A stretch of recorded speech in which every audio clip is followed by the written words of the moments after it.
Good morning. My name is Michael Head. I am here with George Ohan and David Foxx. I'm a filmmaker, and I got connected with these guys because they are putting on the Financial Literacy Film Festival. Um, so thank you guys for your time in jumping on and talking with us a little bit about it so we can learn more about it. And George, I guess I'll start with you. Financial literacy is something I think a lot of people don't really understand. I think they think of financial literacy as how do I balance my checkbook? And I'm sure that's part of it. But what's the difference between real financial literacy and just paying your bills? Well, to That's a great me, question. as a filmmaker, as a person who's in the entertainment business, a producer, I always see this hashtag starving artist. And I hate it. I'm like, dude, all these great people who mean very well, who are working really hard, who are putting all their heart and soul and passion and creativity, real people who are like dreaming while they're awake, big vision type people, and they never get to the money. And it's like all these dreams die in a hard drive or on a notebook or whatever. And I'm like, wow. And it's because they never connect those things with the money first. So financial literacy, besides just the entertainment business part of it, has to do with every aspect of your life. If you don't know how grocery stores price their items, and on which days there's an actual day to buy the best items for the most fresh items for the least amount of money, there's a day for that. If you don't know how a credit card company calculates their APRs when they're selling you a car, when the car dealership's doing that, if you don't know what a bank is doing with your money in the savings account, if you don't know how your 401k performs, if you don't know every year what's happened to your life insurance policy, if you have a permanent one, just a short time one, you have one that expires. There's things to know about finances in every different little aspect of your life. And how could we know all that? I mean, it's a lot of information. So there's people like Mr. Foxx who they love this stuff. Thank God, God bless their hearts. So we could be using our time making movies and digital content and coming up with our crazy stories and having our little script boards back there and our stuff going on. Because when we have a question like this, we have a girl or a guy where we're like, hey, I have a question about this thing. I'm about to work on this next project. They have a $20,000 budget. How should we structure this? That's a good question to ask a person who's involved in like the finance business all the time. So that's what it comes down to. It's just having a conversation. And really, at the end of the day, the one thing, if we do anything else with this Financial Literacy Film Festival, we want to break the stigma of talking about money. You shouldn't feel weird to talk about money. You shouldn't be like, oh, I'm broke. I mean, there's people, they go to the gym, they trust people with weights on their shoulder, on their chest. Like if they drop that, the guy's dead. And they're like, yeah, they barely know this guy and they're letting them do that, but they won't talk to another person about their money. And like most Americans who we know, they're about 4 flat tires away from being completely out of it. Broke, done, and that's about $500. Most people don't have that on our emergency fund in a reserve to be like, oh my goodness, there were some nails in the road and now I'm like stressing for rent because I wasn't even ready for that. So financial literacy comes down to, do you have an emergency fund? Are you diversified enough to where if something happens over here in your retirement thing, are you okay over here? Those are the concepts that we want to talk about, but we know it's boring. We know people don't want to talk about it. We actually understand that. And so that's why we're like, why don't we use this edutainment angle and call it financial edutainment, where it's education and entertainment. And it's not like, hey, you didn't have a long-term care policy. No, we make a cool little 10-minute, 20-minute short film. And in that movie, something happens to a character in a narrative film. And you're like, wow, yeah, that was messed up. Maybe if she had whatever, or this happened, it's just thought provoking. It's bite-sized content to get you to think about these different things that could happen in your real life. And oh, by the way, I don't get paid for this.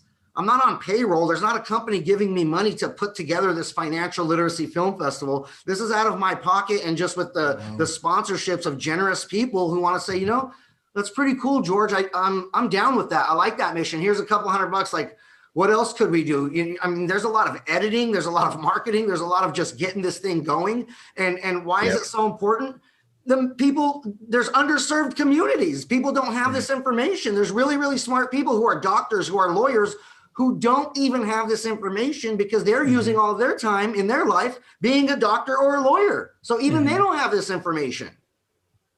And I know a lot of people, when they start hearing these different terms like life insurance, 401k, all these things, their eyes just kind of glaze over and they just think, well, somebody else that's smarter than me needs to be handling this for me.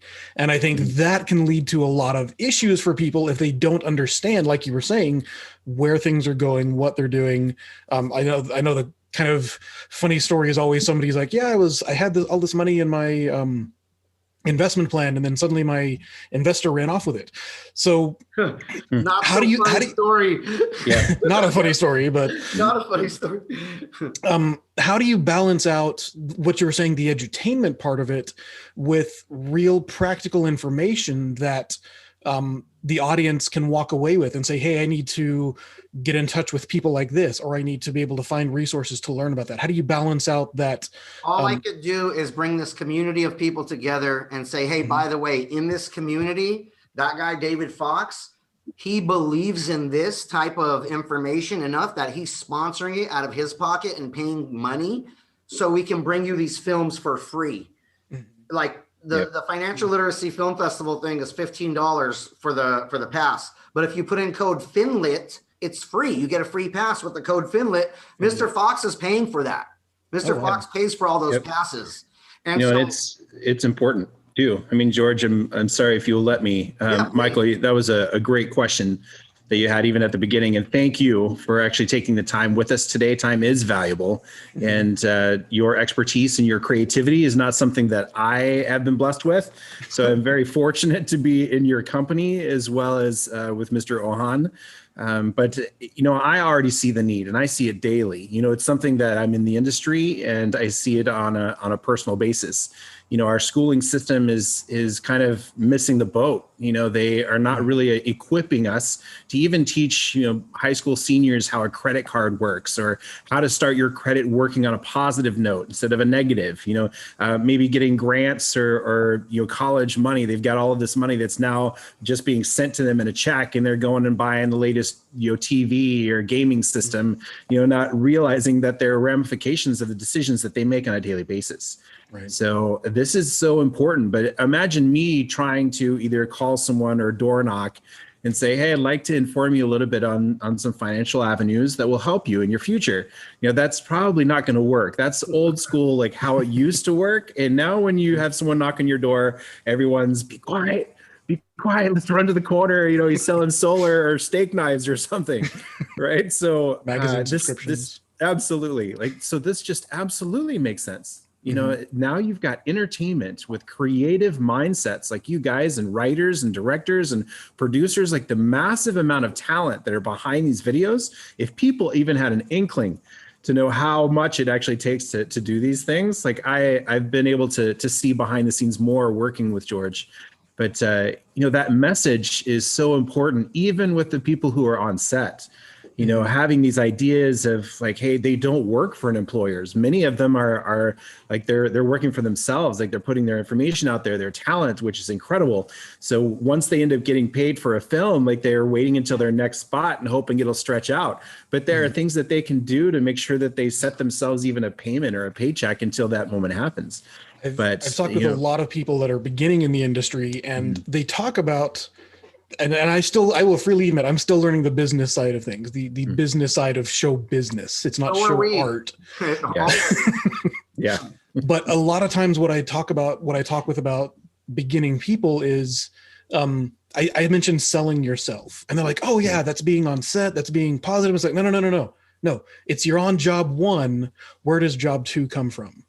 And it's that between businesses is, how do I actually know where my next opportunity is coming in? What steps do I need to take to be there? Who do I contact? And a lot of that is networking, which is things like this, which, if there's anything, this is going to sound so weird, if there's anything that's kind of positive that's come out the last year and a half, is we have these kind of connections now. We can actually say if somebody's in Los Angeles, somebody's in New York, we can all talk at the same time, and we're kind of expecting that at this point.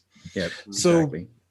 how does that kind of collaboration play into the Financial Literacy Film Festival in terms of you have people from all over the place? So how are you actually connecting those people that are in different places and bringing them all together under this kind of umbrella? Michael, the reason I loved this concept as we started to discuss it, and this isn't just me by myself, there's like 30 or 40 people like creating this thing, putting it together, exchanging ideas. The reason I loved it is as an independent filmmaker, as a talent, you just said it, we go from gig to gig to gig.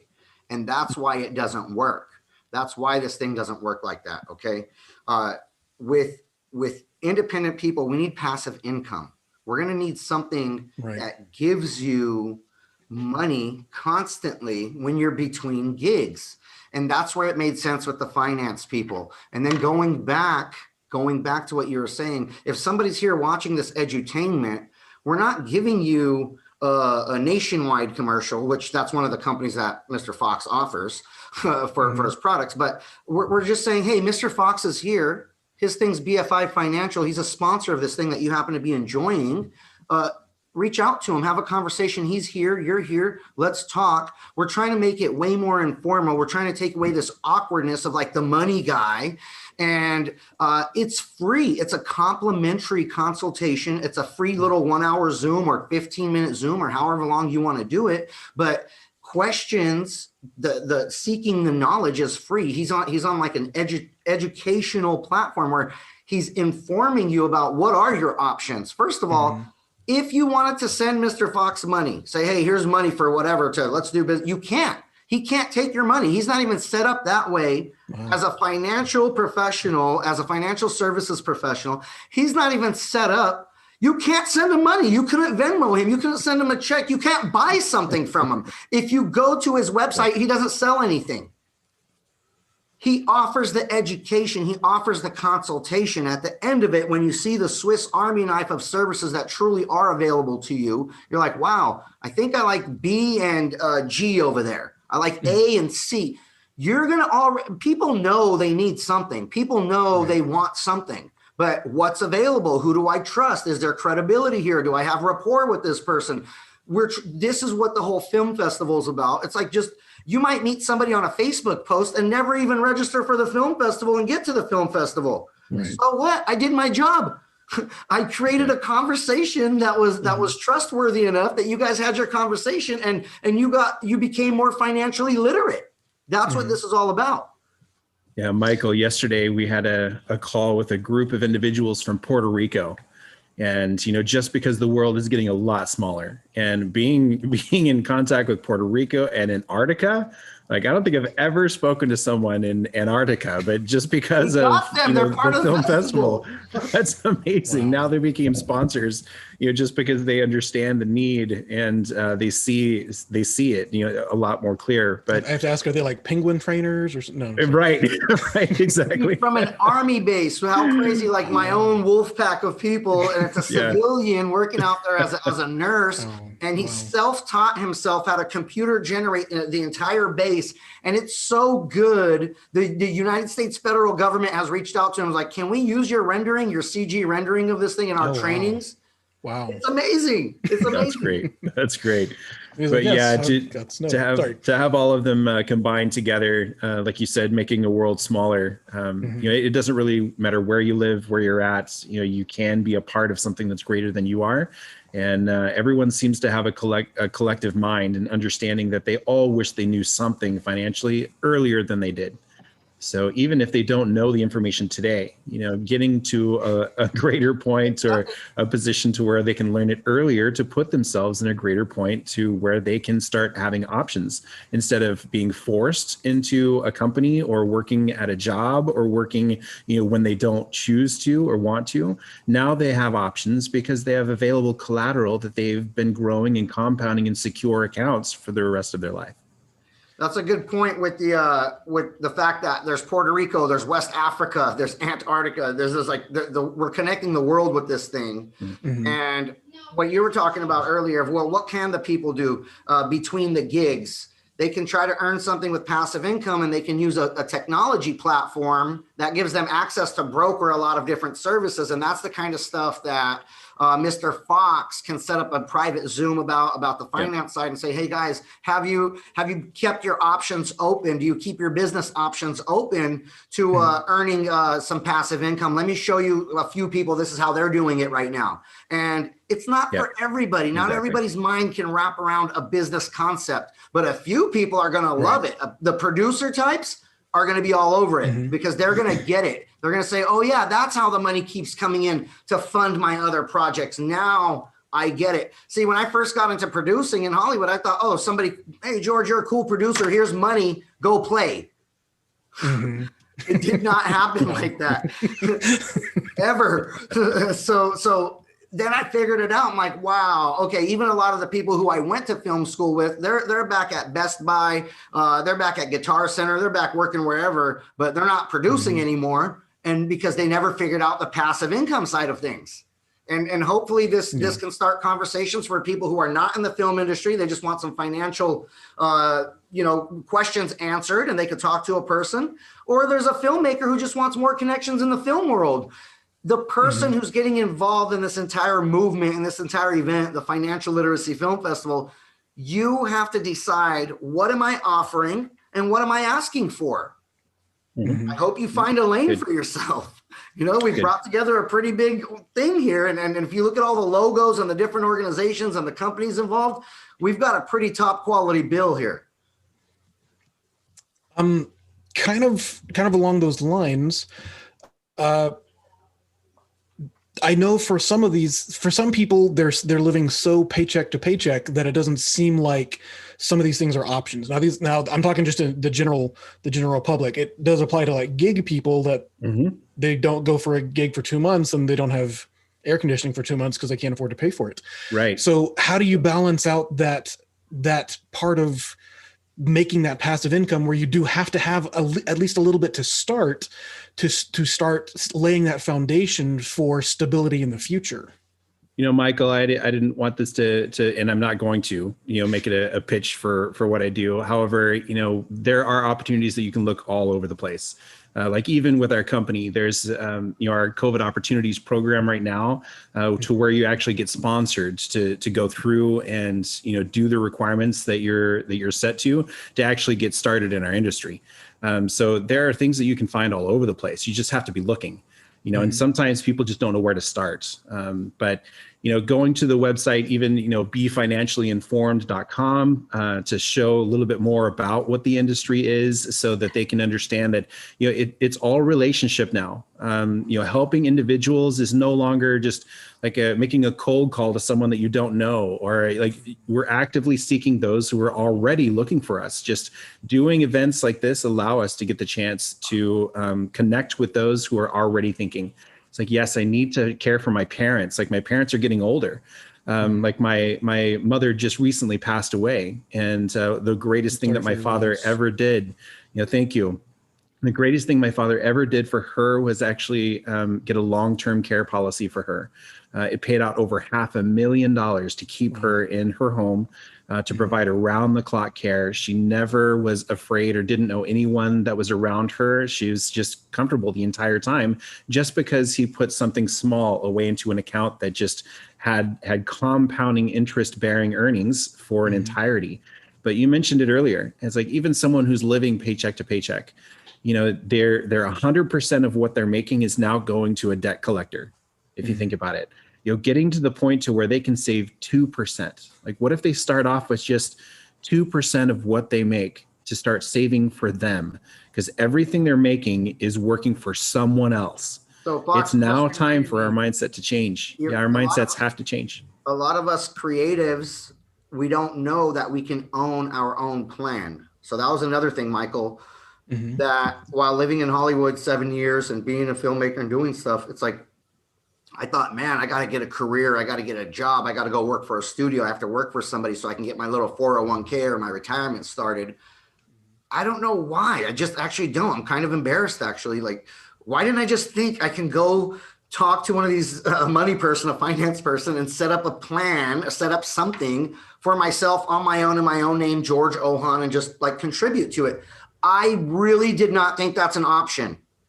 Don't Most ask me people don't why. even know that's an option. Dude, and that's the part about our creative community. I'm like, dude, you could be starving artist, but still, like Mr. Foxx saying, just putting away 2%, 2%, 2%, and all of a sudden in 20 years, you're like, dude, I did better with than people with jobs.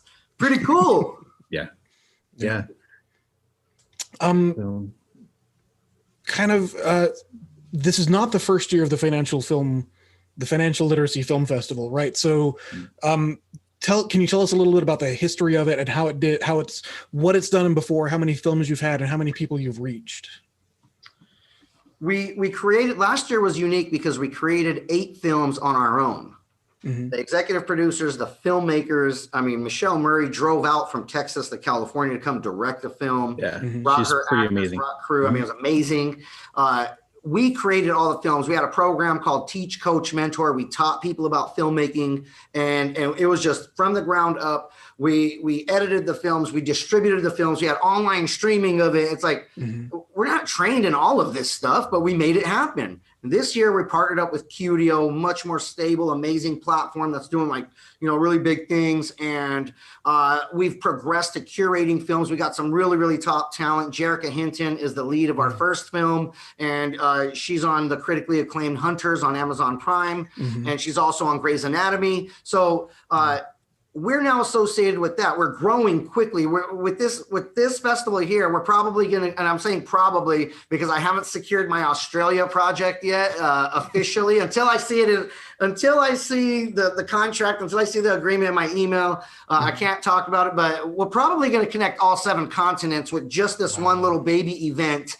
And that's the progression of it. It's gone really, really fast. And we're doing this with micro influencers such as yourself, with just regular people who care about important information, who care about entertainment, but they kind of want to stay away from the junk. They've seen enough kiddie videos. They've seen enough just meme videos. It's like, dude, there's a lot of serious things going on Earth. And 20 years from now, I want to be living a higher quality of life.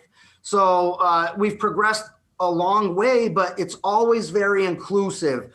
We don't talk about diversity, but hey, last year out of the 8 films, 5 of them were women filmmakers, and we were not a women's film festival. So that's saying a lot.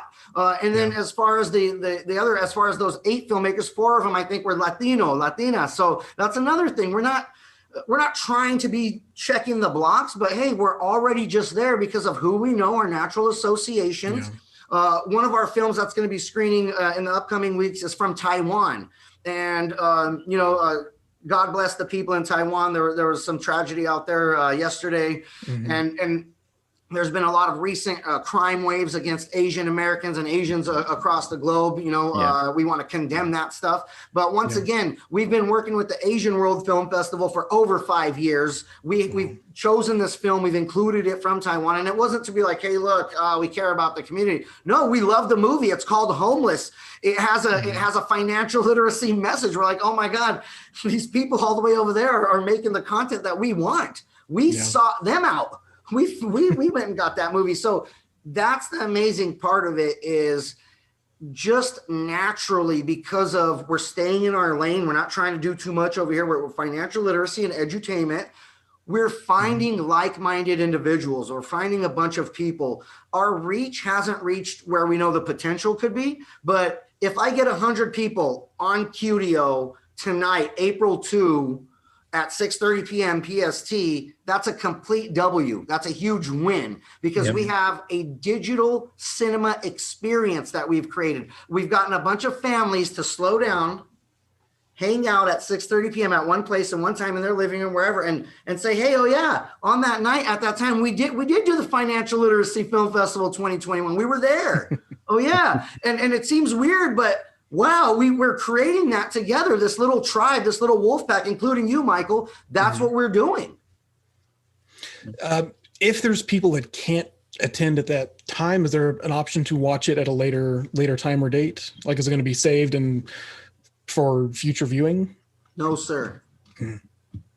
No, sir. This is not a video on demand event. This is you made it and you're a part of it and that's cool, or you got to share it and that's cool, or we'll see you next week, or we'll see you the next week. And until we get to the point to where the content is something that we're going to be having out there, we have partnered with Spondulix, and we have partnered with the Florida Prosperity Partnership, and they have 24-hour running content of financial edutainment. So you're welcome to watch stuff over there. But we really are trying to create a digital cinema experience where people say, hey, I am going to carve out that 1 hour. Yeah. I'm going to commit to that 1 hour. I want to join these people. I want to do that thing with them. I'm going somewhere with them.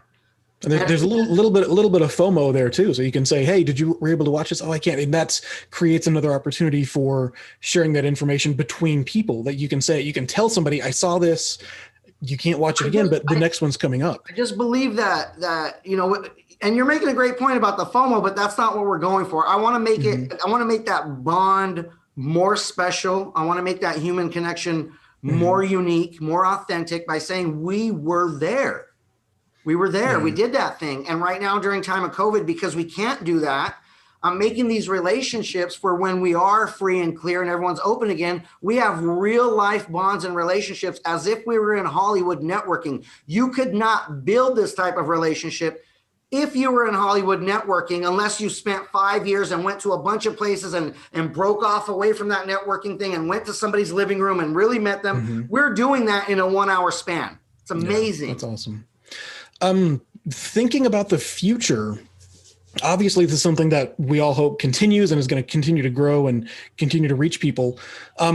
For individuals, obviously we were kind of talking about this earlier when we talked about high schools aren't really doing a good job of preparing students for real world financial literacy.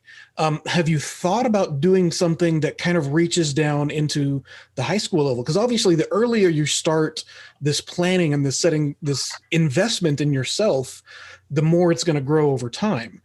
So have you thought about doing something aimed more at younger people, high schoolers, even middle schoolers, thinking about financial literacy? The program, the Teach, Coach, Mentor program, that's what it's about. We've actually had high school students film these movies. Oh, wow. From the local high schools. And our big vision is to have a Teach, Coach, Mentor financial literacy film festival in their own high school. A high school can come up with their own 8 movies. Every one of the high schools in the United States, any university, any church, and we'll teach you, we'll show you the platform, we'll show you how to do it. We want this to be something that people are doing in their local communities everywhere. Mr. Foxx actually has already been reaching out to Fresno State University and starting some of these conversations locally. Yep, absolutely. With so many individuals who are creative and have a mindset of already wanting to shoot, information and try their talents. What a better way to actually introduce this as talent coming from their own school, even if it's at a high school level. Think about engagement that you already have from either a leadership group or what have you, and then we coming in and kind of backing it up by a small, course of, hey, this is how you can manage your money. Start getting into a savings mindset right away. It's like, because you are worth it. You really are worth it. Putting 10% away, whatever you make. Like if you're making $100, $10 goes into this. That's it. Leave it there. You're paying your future self. No one else is going to be saving for your retirement. So you solely get to decide on what that looks like. I really wish I'd known that when I was in high school. Right. Like having that information is so powerful, and especially for kids, bringing it down to them. I've got 2 boys, that are currently in high school. And their mindsets, like I structure my education into schools exactly based on what they even talk about. So I'm hoping that it will hit a couple of them. I'm hoping they'll go back to their homes and have conversations with their parents saying, hey, I was thinking about, this, like he was talking about an envelope system to where you separate, this is entertainment, this is regular costs, this is food, this is, my cell phone or whatever. And then this is for me. This is my envelope. This is my future. This is not to be touched. It will be qualified. It will grow in secure compound interest accounts that will, over time, allow it to just blossom into my future. So like we're worth that. We're so conditioned today just to pay everything that we can, to get the latest brand new shoe, to get the latest brand new phone, like $1,000 for a phone, but you can't save a little bit for your future. Yeah. We need to think a little bit better, but that's such a great question. Yes, we are reaching out to high schools as well as colleges, already having conversations as well as starting programs with them, because this vision is so much bigger than we are. We'd be silly not to include others with our journey. I know we're about to have to wrap up. So can you just give the website that we need to go to and the time that everybody can go and enjoy and learn from this Financial Literacy Film Festival? It's just Qudio, Qudio, and then click on events. You'll see Financial Literacy Film Festival. It's going on tonight, April 2nd, 6:30 p.m. Pacific Standard Time. And you can just click Finlit, Finlit, all caps. And all the stuff will be there with the video for a free promo code. Also, when you're signing up, there's a little tagline there that says, hey, put in this code for your free pass. So if you want to save $15 and get a free pass, Finlit, and it's on Qudio, Qudio.com. Awesome. And also to follow up with the financial part of it, definitely get free information. If you have a question on anything, our services are completely free, and that's not a joke. Okay, there's no something that's stuck to it. So it's just simply befinanciallyinformed.com. It's got a lot of questions in there, a lot of places where you can leave contact information, and we'll just have a conversation and point you in the right direction. Awesome. Well, thank you guys for your time. I appreciate it. And I look forward to speaking with you guys more in the future. You're welcome. Michael, it was a pleasure. Thank you. This was great, man. Thank you. Absolutely. Thank Bye. you.